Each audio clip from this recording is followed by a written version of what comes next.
Hello guys, नमस्कार। आप सभी का स्वागत है। कक्षा 9वीं वार्षिक परीक्षा पेपर 2023-24 कक्षा 9वीं का मैथमेटिक्स का पेपर, गणित का हिंदी और इंग्लिश वर्जन में आपको पूरा क्वेश्चन पेपर का सॉल्यूशन मिलेगा। हमारे सभी स्टूडेंट्स जितने भी 13 मार्च को देने वाले हैं गणित का पेपर।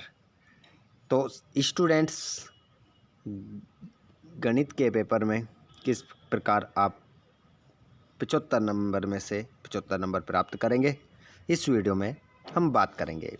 तो जितने भी दोस्त हमारे क्लास 9th वाले जुड़ चुके हैं, सभी जुड़ जाइए और जुड़ने के बाद इस क्लास को अपने साथियों तक, अपने दोस्तों तक शेयर कर दीजिए, क्योंकि यहाँ पर संपूर्ण सॉल्यूशन आपको मैथ्स के पेपर का करवाया जाएगा। चलिए स्टार्ट करते हैं पहले प्रश्न से। क्वेश्चन नंबर पहले से ही हम देखेंगे। यहाँ पर जैसे कि पहले क्वेश्चन में आपसे पूछ रहा है सही विकल्प का चयन करके लिखना है।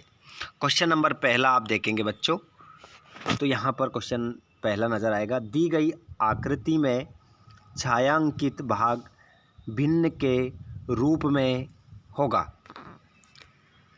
तो ये जो रूप भिन्न के रूप में होगा, उसका आंसर है आप लोगों का 1/4। चलिए अब हम अगले प्रश्न की ओर बढ़ेंगे। अगला प्रश्न है आपका, निम्नलिखित में कौन सी संख्या अपरिमेय है। तो इसमें जो आप उत्तर लगाओगे वो लगाओगे 1/√2 आपका राइट आंसर होगा। क्वेश्चन नंबर थर्ड है, शून्य बहुपद की घात है। तो शून्य बहुपद की जो घात है बच्चों, वो उत्तर में होगा मतलब परिभाषित नहीं आपका उत्तर होगा। ऑप्शन 4 मिले हैं आपको, 0 भी है, कोई भी पूर्ण संख्या, या 0 है ना, या कॉमा है, और यहाँ कॉमा नहीं है, बस ये अंतर है। और यहाँ पर परिभाषित नहीं, तो यही आपका क्या होगा, यहाँ पर आंसर होगा। जिसके बाद में आप अगले प्रश्न को देखेंगे। बिंदु -2 कोमा -3 कोष्ठक बंद किस चतुर्थांश में स्थित होगा। तो इसका जो आंसर होगा वो होगा तृतीय चतुर्थांश में आपका सही उत्तर होगा। अगले प्रश्न को देखते हैं। देखिए, ax + by + c = 0 के रूप में समीकरण को कहते हैं। तो समीकरण को जो कहते हैं बच्चों, कहते हैं दो चरों वाला रैखिक समीकरण उसे कहते हैं। अगला प्रश्न देखते हैं। यदि 3 या अधिक बिंदु एक ही रेखा पर स्थित हो तो वे कहलाते हैं। तो वो आपका क्या कहलाते हैं, समरेख बिंदु से हम कहते हैं। इंग्लिश मीडियम वाले जितने भी स्टूडेंट्स जुड़ रहे हैं, आप अपने आंसर यही लगाएंगे, ठीक है। लगा दिए हमने पहले ही, सेम आंसर रहेंगे आपके। जिसके बाद में हम बात करेंगे ऑब्जेक्टिव टाइप प्रश्नों की। जैसे 3/5 और 1/5 को घटाने पर प्राप्त होगा, तो हमें क्या प्राप्त होगा, 25। या यहाँ पर 2/5, ठीक है। तो यहाँ पर आपका आंसर 25 आप अभी लिखिएगा फिलहाल। चलिए, हाँ, यहाँ पर अगला क्वेश्चन को हम देखेंगे। एक मोटरसाइकिल की कीमत साइकिल की कीमत की 10 गुना है। यदि मोटरसाइकिल की कीमत 60,000 रुपये है तो साइकिल की कीमत 6,000 रुपये होगी। इस खालिस्तान में क्या भरोगे आप, 6,000 रुपये होगी। अगला क्वेश्चन, संख्या r को परिमेय संख्या कहा जाता है यदि इसे p/q के रूप में लिखा जा सकता है, जहाँ p व q है और Q और O के बराबर नहीं है, तो यहाँ पर क्या लिखेंगे, खाली स्थान में पूर्णांक होगा। क्या आएगा, पूर्णांक आपका राइट आंसर होगा। अगला प्रश्न है, बहुपद में चर की घात सदैव होती है। तो बहुपद में जो चर की घात होती है सदैव कैसी होती है, एक पूर्ण संख्या होती है। कैसी संख्या होती है बच्चों, पूर्ण संख्या, याद रखिएगा। अगला क्वेश्चन, निर्देशांक तल में x अक्ष और y अक्ष के प्रतिच्छेद बिंदु को कहते हैं। तो इसे हम कहते हैं मूल बिंदु, मूल बिंदु से कहते हैं। और दो चरों वाले रैखिक समीकरण का आलेख होता है, कैसा होता है, सरल रेखा होता है। अगला क्वेश्चन, जब दो किरणें एक ही अंत बिंदु से प्रारंभ होती है तो एक बनता है। क्या बनता है, कौन बनता है। इंग्लिश मीडियम वाले अपने आंसर लगाएंगे। पहले आंसर में आपका 25 आएगा, दूसरे में आपका 6000 रुपीज़। सभी आंसर इंग्लिश मीडियम में भरे हुए हैं ताकि आपको किसी भी प्रकार कोई दिक्कत का सामना ना करना पड़े। चलिए अब अपन मिला लेते हैं यहाँ पर जोड़ी देखते हैं। देखिए पहली वाली है कि 0.45 प्लस 0.25, इसको मिलाएंगे तो अपना जो आंसर होगा वो होगा 0.70 से। दूसरा देखेंगे, इसका अगर सोल्व करेंगे तो इसका आंसर जो निकल कर आएगा उसी ऑप्शन निकल कर आएगा, 10 निकल कर आएगा। ठीक है, हटाता जाता हूँ बताकर। और इसको अगर सोल्व करके लिखेंगे तो इसका 43 आंसर आएगा। और इसको सोल्व करके लिखेंगे तो इसका आंसर ये होगा आपका माइनस में 0.72। और इसको सोल्व करेंगे तो इसका आंसर 105 आएगा। और इसका आंसर आपका माइनस में 28 आएगा। ठीक है, आगे हम बात करें तो इंग्लिश मीडियम वाले अपने देख लेंगे आंसर यहाँ। उसके बाद एक शब्द में उत्तर देना है। ठीक है, चलिए तो एक शब्द में उत्तर भी आपको बता देते हैं यहाँ पर। मोहन के पास 157 रुपये हैं तथा सरला के पास 72 रुपये हैं, तो मोहन के पास सरला से कितने रुपए अधिक है। तो यहाँ पर हमें माइनस करना है ना, इसमें से इसका 157 में से 72 को माइनस करना है। तो आपका आंसर क्या निकल कर आएगा, 85 रुपये आपका आंसर आ जाएगा। त्रिभुज ABC में BC आधार तथा AB शीर्ष लंब है, तो त्रिभुज के क्षेत्रफल को सूत्र के रूप में व्यक्त कीजिए।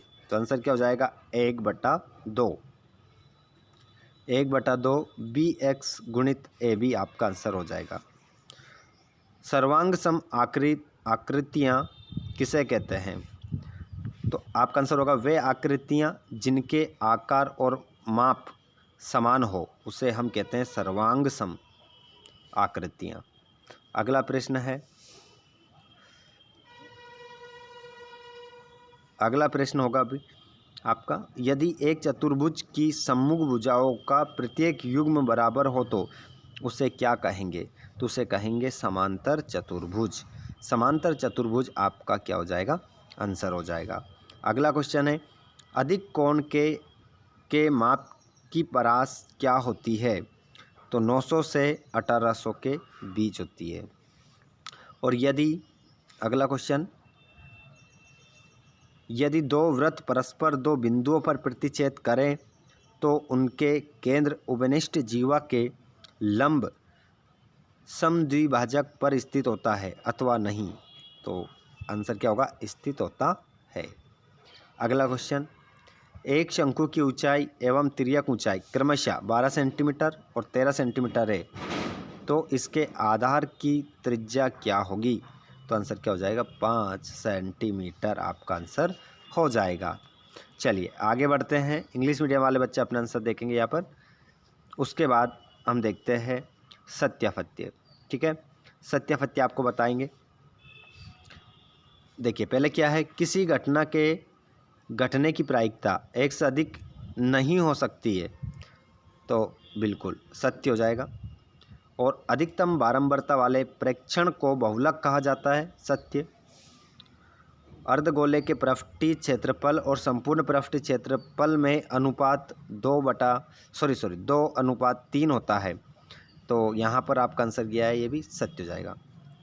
विषमबाहु त्रिभुज के क्षेत्रफल का सूत्र, यहाँ पर आपका क्या हो जाएगा, बराबर में एस से कोष्ठक में बंद करना है, फिर एस बी एस माइनस सी कोष्ठक में बंद होता है, जहाँ ABC त्रिभुज की भुजाएं तथा एस अर्ध परिमाप है। तो ये क्या हो जाएगा, आपका असत्य हो जाएगा। अगला क्वेश्चन, केंद्र को वृत्त पर किसी बिंदु से मिलाने वाले रेखाखंड वृत्त की त्रिज्या होती है, सत्य। और एक ही आधार मतलब बराबर आधारों वाले एक ही समांतर रेखाओं के बीच स्थित त्रिभुज क्षेत्रफल में बराबर होते हैं, तो इसका आंसर आपका सत्य होगा। ठीक है, बाकी जो इंग्लिश मीडियम वाले बच्चे हैं वो भी आंसर देख लीजिए। यहाँ पर आगे हम बात करें तो आपके वो क्वेश्चन जो 2-2 नंबर में आपके पेपर में आएंगे। ठीक है, 13 मार्च का पेपर पूरा का पूरा आपका बनेगा। स्टूडेंट्स, आपने अगर चैनल को सब्सक्राइब नहीं करा है तो चैनल को सब्सक्राइब ज़रूर करिएगा, और ये जो स्क्रीन पर आपको क्वेश्चन देखने को मिल रहे हैं इनको निकालते चलिए और इन क्वेश्चनों को रट दीजिए। अभी समय है बचा है, तो इन क्वेश्चनों को रटना है, अच्छे नंबर लेना है। तो स्टूडेंट्स, एक भी क्वेश्चन आपका आउट नहीं होना चाहिए। तो देख लीजिए पूरा क्वेश्चन पेपर आपका जो आपका बन सकता है, तो वो आपको प्रोवाइड यहाँ पर करवा दिया है। सभी क्वेश्चन बता रहे हैं। अगर आपने कुछ नहीं पढ़ा है तो इन क्वेश्चनों को अच्छे से लगा लीजिए, आपका पूरा क्वेश्चन पेपर बन जाएगा। ठीक है स्टूडेंट्स, इंग्लिश मीडियम और हिंदी मीडियम दोनों ही मीडियम वाले बच्चों के लिए हमने ये क्वेश्चन पेपर प्रोवाइड करवाया है, क्योंकि जो क्वेश्चन पेपर आता है वो हिंदी मीडियम और इंग्लिश मीडियम दोनों ही मीडियम वाले बच्चों के लिए बहुत ही महत्वपूर्ण है। ठीक है बच्चों, तो मिलते हैं हम नेक्स्ट वीडियो में। वीडियो अगर थोड़ा भी अच्छा लगा हो तो वीडियो को लाइक करिए, और आप चाहते हैं कि गणित का और भी पेपर आप हमें प्रोवाइड करवाएं तो वो कमेंट करके बता देना, तो आपको जल्द से जल्द एक पेपर और हम प्रोवाइड करवा देंगे। ठीक है स्टूडेंट्स, तो मिलते हैं हम नेक्स्ट वीडियो में। धन्यवाद, थैंक्स फॉर वॉचिंग, जय हिंद।